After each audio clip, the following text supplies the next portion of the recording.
everyone, and welcome to this week's episode of I Never Knew, But My Dog Did podcast. I know I say it every week, and I'm going to keep saying it. I feel like I gush about my guests, but that's because all of my guests are gush worthy. And today is no exception. I just think she's so fabulous. When she came across my guests, and then I read her questionnaire and her bio, I just feel so honored that she's here with me today, and I want to tell you all about her. So first of all, her name is Susan Gold, and she was raised in a challenging and chaotic family system, the middle child of 5 children. To fully thrive, she bravely chose to meet the demons of her upbringing that we're continuing to repeat. And we all have that. Sometimes I feel like our ancestors are raising our children if we don't stop the madness. And her book, Toxic Family, Transforming Childhood Trauma into Adult Freedom, which I absolutely love that byline, is about that journey. Now, professionally, Susan became known for attaching celebrity talent to projects in New York City, which led her to produce for television and film and on to LA. She convinced modern art legend Andy Warhol to do an on-camera commercial for Pontiac, a talent deal American TV personality Donnie Deutsch still claims as one of his best.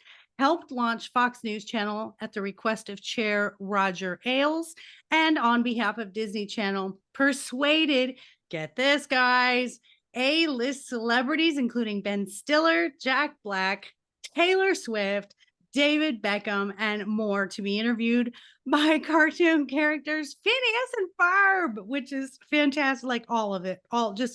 So without further ado, welcome my friend Susan. Hi, Maureen. How you doing? I am just so excited. You are honoring my guests and myself with your presence today. And I know, and I say this with all the time, but I know that things are always aligned and synchronized for us. And you're not here by accident. In this connection I feel with you, you have this light about you and this aura. Because I think anyone who's been through something and came out of the other side, it's like we just are shinier people. That's just my belief. So here on I Never Knew, we start off with sort of our knee story. And every time I say, give me your knee story, someone goes, oh, which one? I know.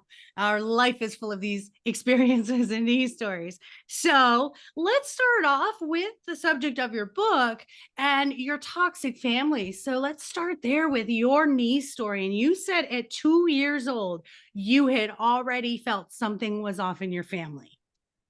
I was in a playpen for way too long. Then I belonged in there. I can still feel the tactile sense of that sort of rubber mattress bouncing against my heels. I was holding on to the wood slats.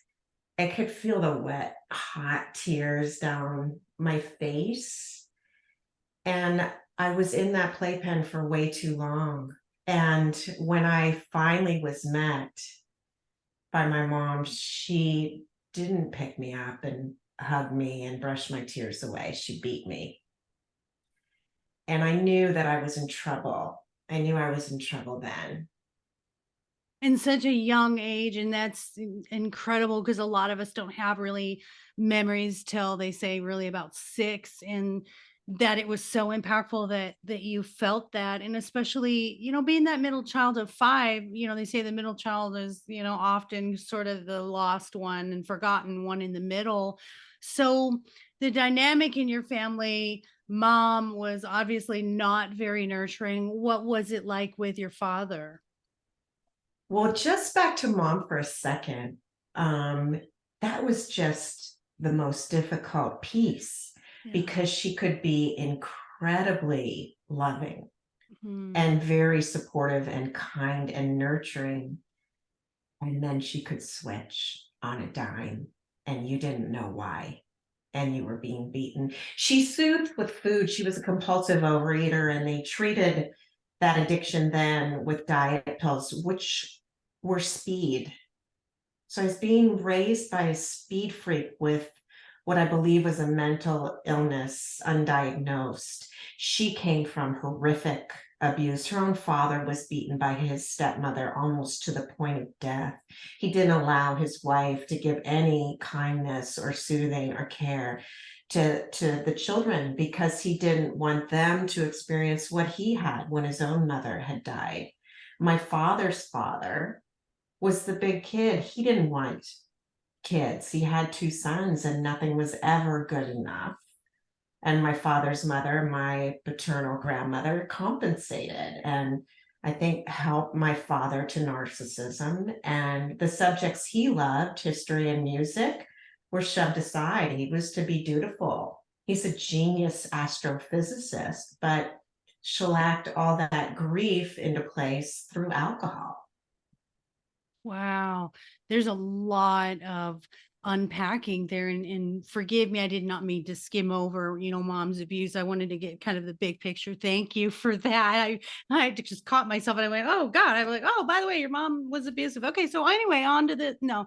I appreciate giving us that full picture. I mean, you think about that, like, how in the heck can you be such a beautiful functioning person with that kind of upbringing? And I know in my own family, my first memory was I was 5 years old, and I remember my mother worked night shifts or graveyards, and she had to get up and get me ready for kindergarten to go to the bus. And I remember her being so annoyed, and I remember that was the feeling that kind of carried through my childhood, was like, I was such a pain in the butt to have to take care of. Like, I was such an obligation. I never felt, like I was a blessing. It was like, I'm supposed to have kids and I'm supposed to take care of you, but that's all I'm going to do is just take care of your food, clothing, and shelter, and that was it. And yours, having an alcoholic father and having a mom who's now on speed, and it sounds like undiagnosed, maybe bipolar disorder or something like that. I'm not a psychiatrist and I'm not diagnosing her, but how do you grow up in this family, and of course you went into survival mode and coping mode because that was your norm. So tell us about what your childhood looked like for you and your siblings.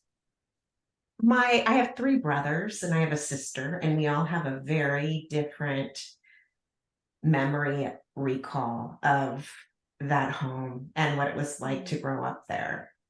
My oldest brother, whom I had the most direct abuse with, as far as my siblings, his childhood is almost all blacked out. He had almost total amnesia.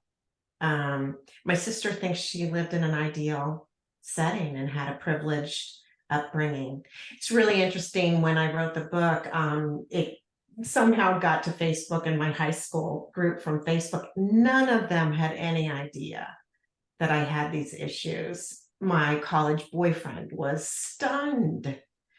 And honestly, it was so plus minus. There were a lot of pluses in that home. It was just difficult when it turned dark, and you never knew when that was going to be. So I felt a lot of tension in that home, lurking around every crevice and corner. And like you, I had a very low sense of value, worth, self-esteem. I was always achieving from the outside in, not the inside out. And I didn't have a lot of practical tools for living life.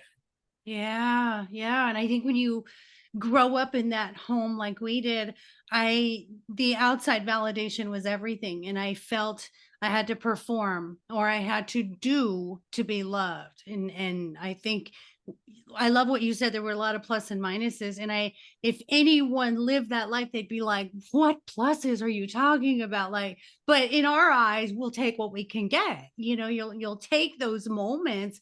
I find that fascinating. And of course, I have a brother and a sister, and we all had different outlooks too, and how we cope with it today as adults. And the fact that your brother completely blacked it out and your sister just sort of skewed the view through the rose colored glasses. Um, I just, isn't that fascinating? And I think that's human nature. We have survival mode when we have trauma. I think we definitely find the method that keeps us the safest. That's what our minds are wired to do, is keep us safe. So as you went out into the world and like you said, the external, um and it's funny when you're in, whether it's like a domestic violence or childhood trauma, anything like that, no one knows because you have so much shame. You're never going to bring that to people. I have a girlfriend I reunited with, and I told her about my childhood or whatever. She goes, we were best friends and I knew nothing. She had never been to my house and she knew nothing. And so on the outside, we paint sort of this picture like, we're great. We got it all together. And then when we go home, then we go into, snap over into that other personality of survival mode. So, do you stay there very long? Do you move out as soon as you can? What does the teen years and the young adult years look like for you? Well, I was 10 on my beanbag chair in my basement watching Barbara Walters and dreaming of New York City. I just wanted to get to New York City and I wanted to be like Barbara Walters. I left the morning after I graduated from high school. It was 7:45 in the morning and the car was packed. And I went to the Jersey Shore. I worked there with my sister and a couple of her college roommates. And I was so wet behind the ears. I was 17. I just was completely green. And I was so grateful for my sister. And then went on to college. And I didn't even want to go to college, Maureen. I thought it was a big waste of time. I was like, why? I just wanted to get to New York City. And by sophomore year, an alumni came through who had an arts management firm in New York City. And I wrote to her from the shore that summer. And I said, next summer, I'd like to come intern for you. May I? And she said, you may come this winter term. So I went back to school, negotiated my way out because back then they wanted you to stay in the trial. The internships were not encouraged. And I had to really negotiate with the head of my department. And then she sent me to the dean of the school, who was actually Maya Lin's father. Maya won the award to create the Vietnam War Memorial that's in Washington, D.C.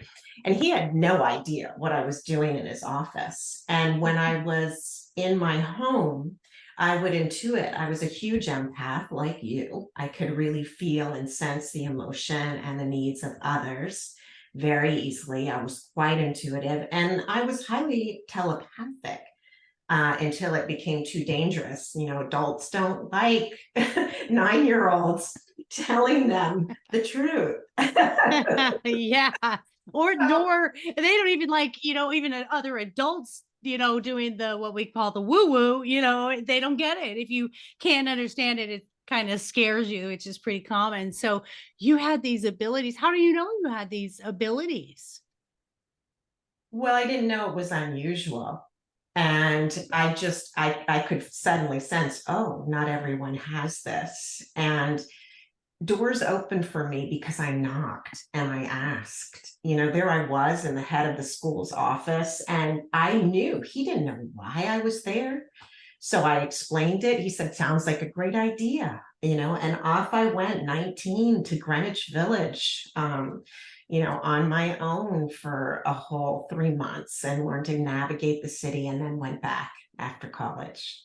Wow, I hear bravery. I just hear bravery, and I admire that because I was telling, a guest that I had been recording, I'm like, wow, when I see young people, and she's very young and she's going to Harvard for neuroscience, and I'm like, oh my gosh, I couldn't even I didn't know anything at, in my 20s. I ended up getting pregnant and married young, and to see that in you, that bravery, and from the background of never being told you can go do whatever you want to do and you can have, be, and do whatever you put your mind to, that's so admirable. And I hope listeners, you understand how rare that is, because when you do come from those toxic backgrounds, you don't have that belief in yourself. And I wanted to be an actress. And I remember telling my parents I had a full ride scholarship.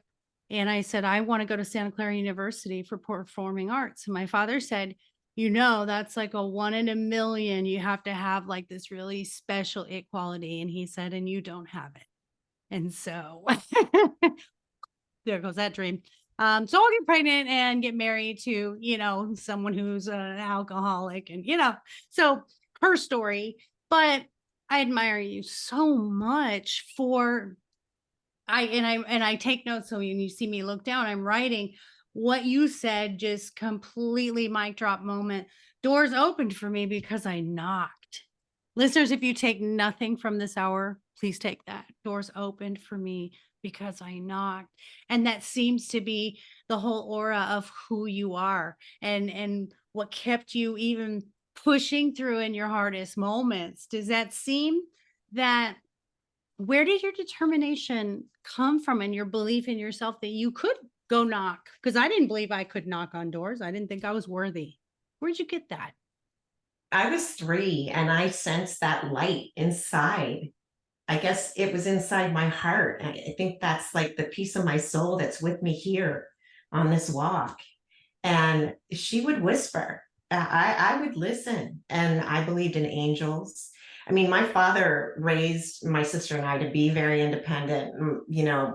That's a painful message your father gave you, and I understand it. My father said to me, "You have really expensive taste, and no one is going to want you." And I ended up carrying the weight in most of my relationships. It was very difficult for me to allow my partner to step up to the plate. I just didn't feel value and worth. And that attracted not the most shiny objects my way, more like the lowest hanging fruit. Now, there we go. There's our connection. It just, you just continue on those habits, that wiring and that programming that we had at home, which was, you are there to serve others. You are there to take care of others and you are there to earn the love that you want. It's not this unconditional thing that's just given, which is so wrong because it is given.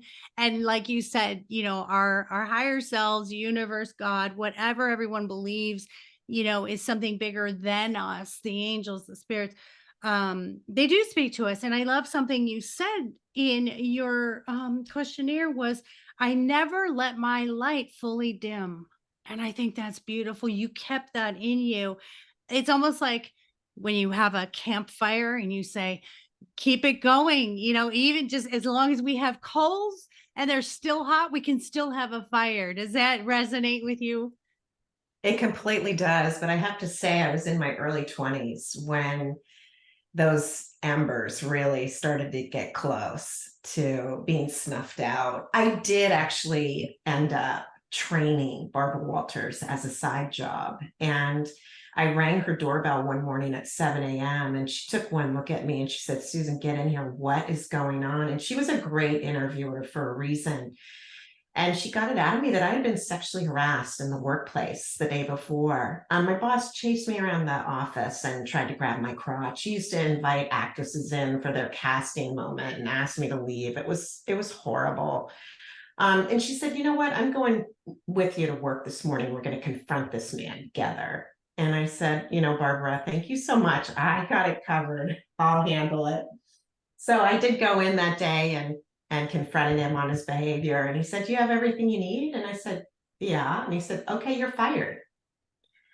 And so with 2.5 months of cash in the bank in New York City, I was newly recovering from alcoholism. I don't even think I was at 90 days yet. I had extricated myself from an abusive relationship where the gentleman held the purse strings, I'm embarrassed to say. I decided to create my own talent brokerage firm. And my first deal was to knock on the door of the factory and convince Andy Warhol to do a commercial for Pontiac that he didn't want to do. Gosh, unbelievable, like, pardon my French, kahunas. I mean, those are those moments that we step into ourselves and then we look back and go, did I really do that? And yet it sent that trajectory of your life forward. And I mean, hello, Barbara Walters was going to go stand up for you on your behalf. And did you learn that speaking your truth sometimes doesn't have the best results, and did that continue through life, or did you say, no, I'm going to speak my truth no matter what happens going forward? little naive, I think. I never fit, Maureen, in the corporate structure. I just was like a square peg in a round hole. I didn't understand why you had to go to HR to talk to somebody two offices down from you. I didn't understand why you had to stay till 6:30 when you were done at 4:10. I didn't understand why I couldn't just grab a cameraman, go to a red carpet event and interview celebrities to get the footage that I needed for, the job that I was assigned to. So I don't know, maybe that's a plus that I didn't fit and that I stood out and that I was willing to take risks. I was really a strong risk taker. And that was a benefit of growing up in a home where there was no solid footing. There was no stability. You had to step up. That's so interesting because it can be contrary to like my household was you stay at a job that you hate, you make sure you've got health insurance and a 401k. And it was soul sucking. Used to, started as a nurse and then went into the financial side of medical. And it was just I just did it. I was raising three children as a single parent and when I look at you, and my freedom didn't come until 45, and that's when I met my husband. I was able to start that business and say, to heck with the old stuff that I was told. You don't have to stay in something you hate. And both my mom and dad emanated that. That's what they did. They both hated their jobs and stayed at them for 40 years. And so, in a way, and this is going to sound crazy, and you can reach through and choke me if you would like. In a way, it's kind of beneficial that you don't have structure because then you really don't go out into the world as an adult and just sort of follow along those rules. And I love something that you had said in about your book is, you had realized that you weren't meant to just follow along and do what people expected. And so you were like nonconformist. So what do you think? Do you think that had any bearing on being the risk taker you became? Well, I have to say, Maureen, like you, and I'm sure like your listeners, we came in with purpose. We came in with a specific mission. We walked through fire, but we are here to learn from that walk and then to help others with a new perspective on how to see their walk and to see the beauty in it. And the freedom when you find that purpose, or what I always teach my coaching clients is your ikigai, something you love, something you're passionate about, things that and your purpose. It's like when you find that, my mother and to be clear, my parents and I have resolved everything and they're just wonderful and they've owned a lot of their things, and which is really good closure and healing for me. But I think when I finally found that purpose, that's the healing part. The healing part is my mother had said, when you love what you do, you'll never work another day in your life. And that's doing the podcast and the coaching and things I do now is in writing my books. It's like, it's not work. It's not work anymore. And I feel like you had that moment too, when either when you started your own company, or when did your sort of enlightenment moment come, do you think? Well, it's been all the way on the walk, and I love you sharing about your full circle with your family. It took me decades, and Toxic Family was not my title. That's my publisher's title. My title was Magical Illumination because that's what I feel it's been, but that's certainly not the story contained in the book, or certainly not what will attract the people that need to be exposed to my experience for their own benefit. But yeah, I too, like you, really had profound respect for the roles my parents played. My dad's a genius astrophysicist. I adore what he delivered, and I have profound love for him. My mom and I, though we separated for a while, and it took a while to go through the weeds, we were telepathically connected, because once she died, I realized, oh my goodness, I've been speaking with you the whole time this way. I feeling your energy, because we were on opposite sides of the country. And I think it was when I actually had my own son that I connected even more strongly. But yeah, it's a beautiful way to look at it. And I know I didn't answer your initial question, but it's so wonderful to be able to come to that place. And some of us can't. And I get it. I totally get it. But I feel like that was my sole purpose. I've lived an amazing trajectory. I've had really privileged exposure in my career to some household names that it's fun. It's fun to get to know those people that you see in the movies and you see on TV for who they really are. It's just simple human beings trying to pull their pants leg one at a time on correctly, but in public.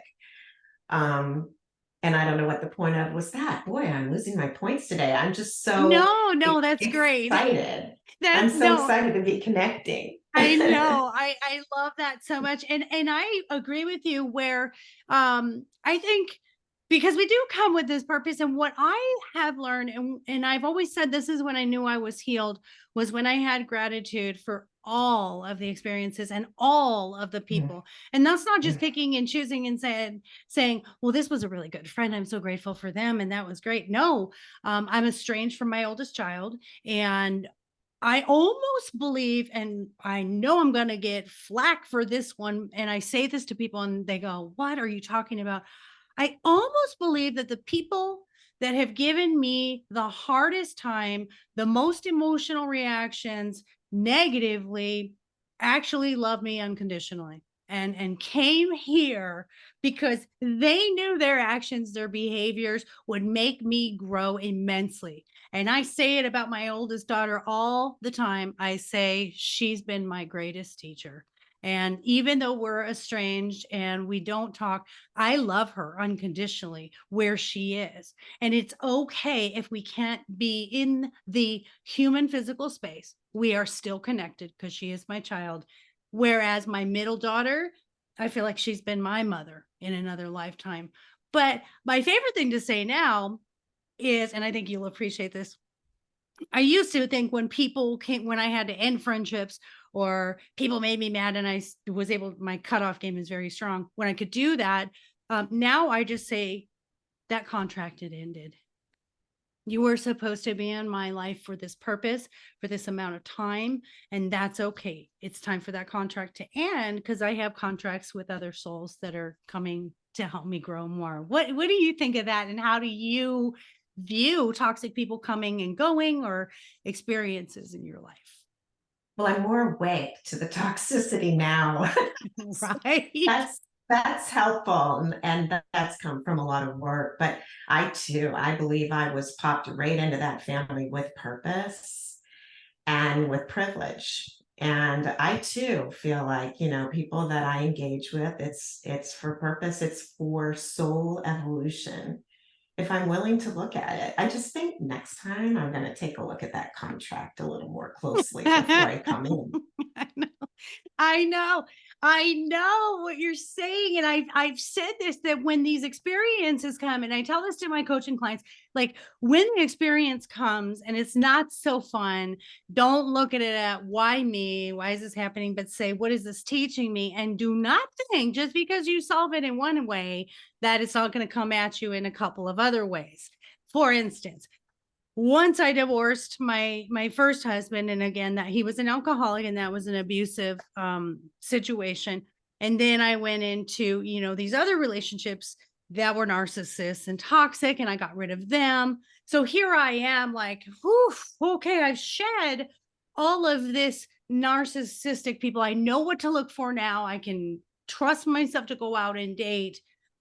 Well, that's great. I conquered narcissism in dating and romance. But then I'm examining my daughter a little bit more, who I had been enabling through my own guilt, and I see some narcissistic traits there. I had a best friend that we'd been friends for a very long time when I wasn't at my best self, and I felt like misery loves company. And then I started sort of honing in, like it's almost like a highlighter started appearing with these traits, and you're like, so then it appeared right with my own child, with a best friend. So, do you agree that those experiences are going to keep coming at us in unique ways and in different ways until we get it? And do you have an example of that? Oh my gosh, tons of examples and similar, so similar. And I think that that's the beauty in it. Once you can see clear and you're awake to that, it shifts your whole perspective. I mean, my greatest guru was the man who would become my ex-husband. I thought he was the man of my dreams. He was amazing. It was like he had walked out of some golden age of Hollywood movie. I had moved from New York to LA for a career opportunity. And yeah, that was the opportunity. But the real opportunity was to finally face my addiction to needing a man's attention to feel whole and complete. And the absolute steely focus in keeping my marriage together no matter what. Yeah, no. Yeah. Oh my goodness, can I absolutely relate to that, having not been single from the age of 18 till 45. It didn't matter who it was as long as there was someone there and my identity was being a couple. And that moment of enlightenment, like I was asking you, was when I finally started doing stuff by myself, because I had never gone and had coffee by myself. I'd never gone to a movie. I'd never even had a meal by myself. And after the divorce and the kids had to go to their dads for the weekend, I was terrified. I'm like, what do I do with myself?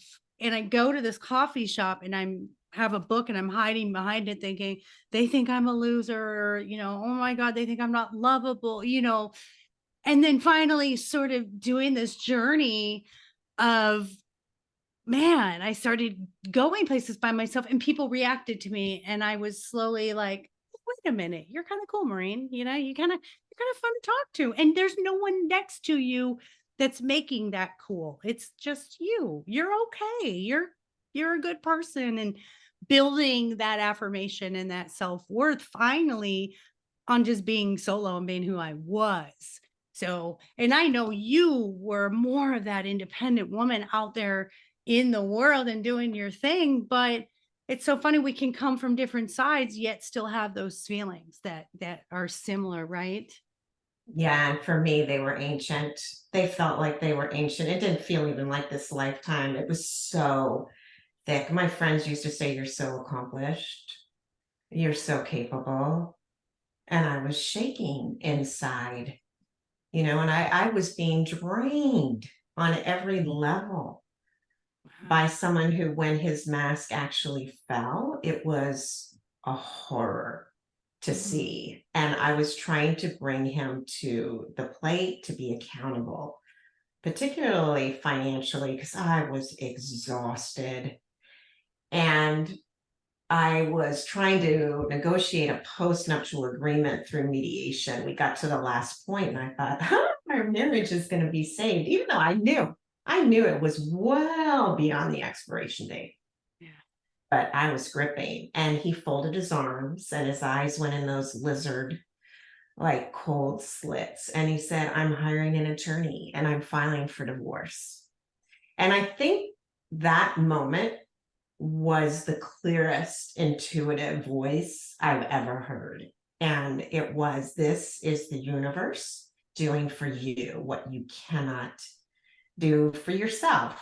And it was a calendar year of excruciating, perfect storm of a lesson. We shared the same domicile. I wouldn't even call it a home. It was a home that I had bought for our family. I had maintained, and he was in the master.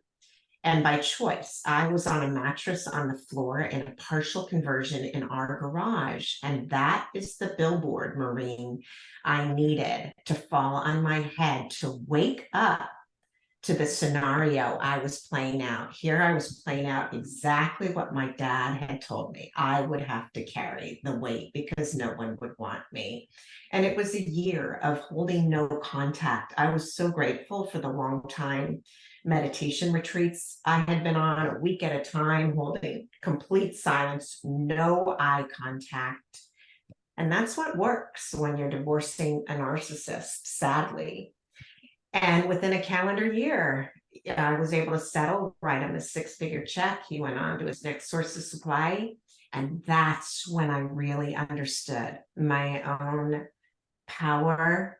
That's when I gained respect for my own being and compassion and love for all I'd walked through. That inner child became real in me. I didn't discount her. I didn't punch her. I didn't shut her up anymore. I let her walk freely.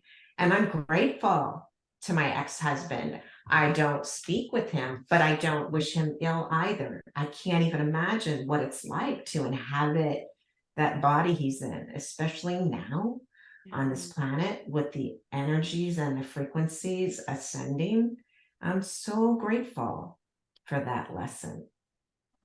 I love all of that so much. And I've always said, God, source, universe sometimes rocks the boat and then sometimes flips it over. And I think your boat gets flipped over when you're living status quo and mediocrity, and you're not supposed to. You have a higher purpose. And sometimes you just need, the universe is like, hey, hello, I need your attention. You're not going to like this, but you're going to do this because I promise you later on, it'll be good. I remember doing this awesome guided meditation one time, and it was, you're supposed to envision yourself walking with an anchor, and there's a string tied to this anchor, and then the future you walks up and has like a golden scissor with your name on it, and you cut the string of your anchor, and the anchor goes out into the ocean, and it just disintegrates into pieces, and your future self hugs you. And I don't know why I have goosebumps, just that's a total message and validation. I That has stuck with me because when I do things now, I use that and think, would my future self thank me for this? Am I being kind? Am I helping the world? Am I doing what I'm supposed to be doing here? Will my future self, my higher self, be proud of me for this move or for this behavior or for these words? So I just thought that's something that stuck with me. So I could talk to you forever. First of all, I want a really good story of let's talk about a good celebrity story or someone that surprised you with their behavior. They were funny, they were kind, or tell me a good celebrity story that you have My besides goodness. Well, yeah, besides besides Sandy. Oh, Barbara Barbara and Walters. Andy. Yeah. Well, I ran a show in Hollywood. It was about the business of Hollywood. It ran on American Movie Classics, AMC. And we had everybody imaginable. And one day, Vince Vaughn was the first guest, and George Clooney was coming in behind him. And we had one trailer. And Vince was going on and on and on in the set. And it was getting closer and closer and closer to George Clooney's arrival. And I was like panicking. I was like, what are we going to do? And finally, just, no one could get Vince from, telling the stories. So finally, I went out to the trailer and I grabbed his cigarettes and his rings and his bags, and I'm throwing it out, throwing it into the car. And George Clooney's car pulls up and I'm throwing the shit in, and he gets out and he's like, am I really that important? I love that. I love that. I love it when I hear celebrity stories where, they just realize their humanity and they're just kind.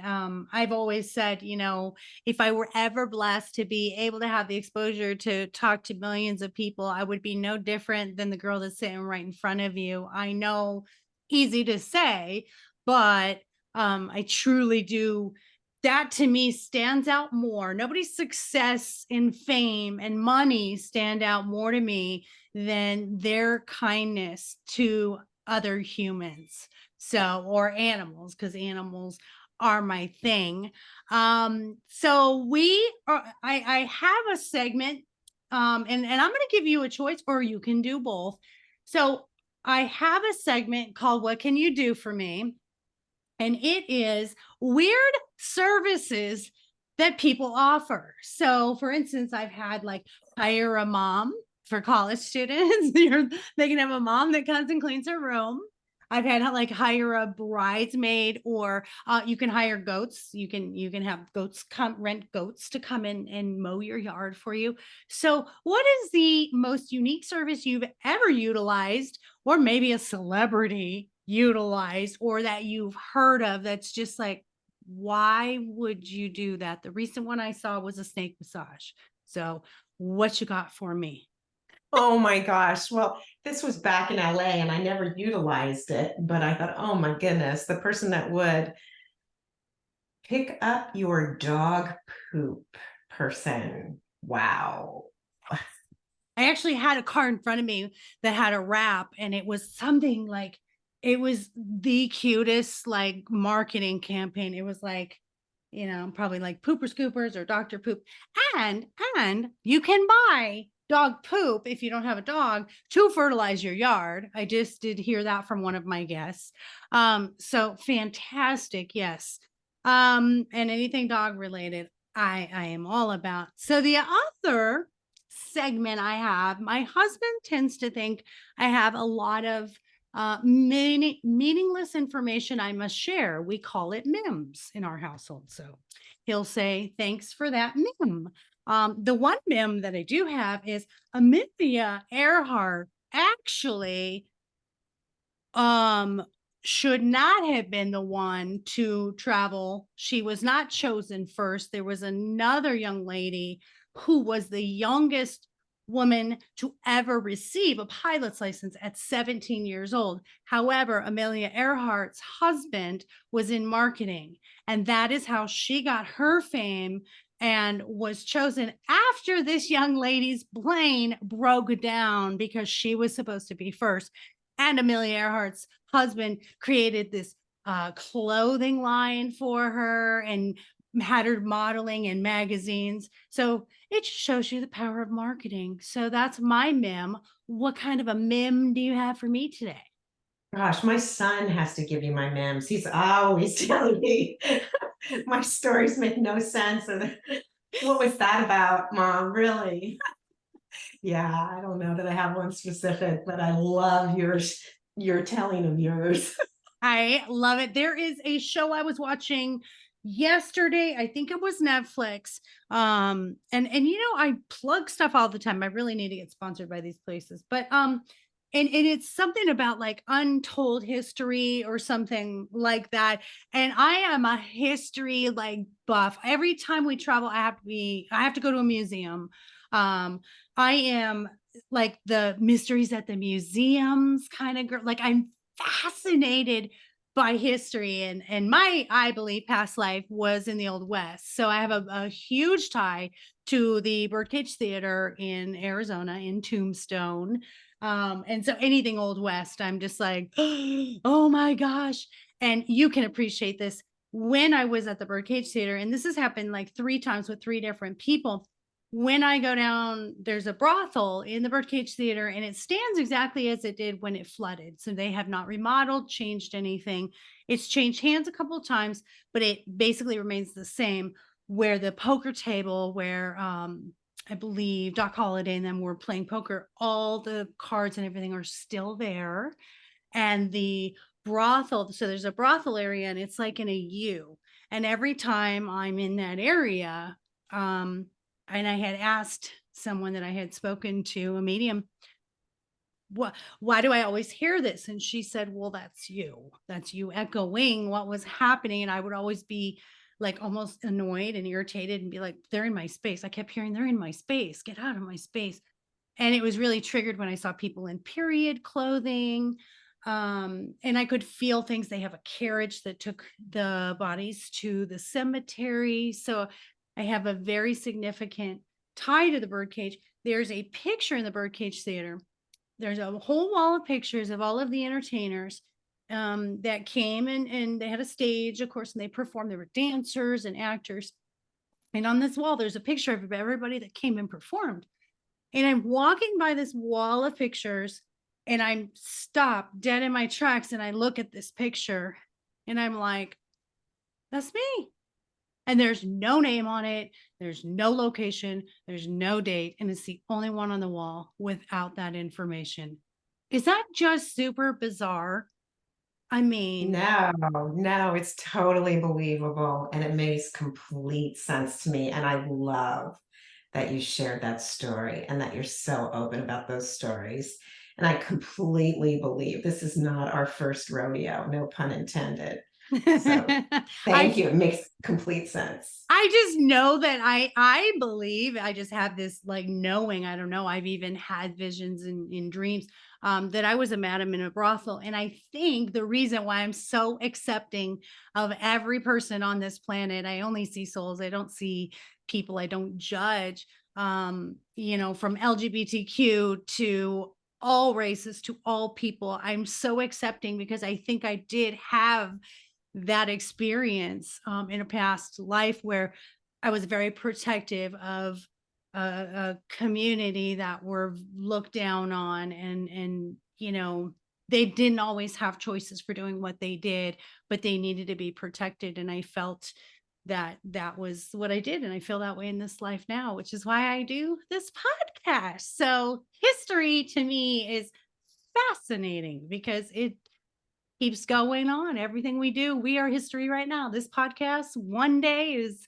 who knows? Someone will say, oh my gosh, Susan was on this podcast and you've got to listen to it. So I think you're fantastic. Tell our listeners how to reach out to you. What have you got going on? Where is your book available? Because that is, listeners, I want you to get that book because she's such a wonderful storyteller. I saw the excerpt on Amazon. I went in and I just was like, oh, I've got to read this. And if you're an Amazon, you can get it on Kindle. So it's available on Kindle and in paperback. Is it also audio?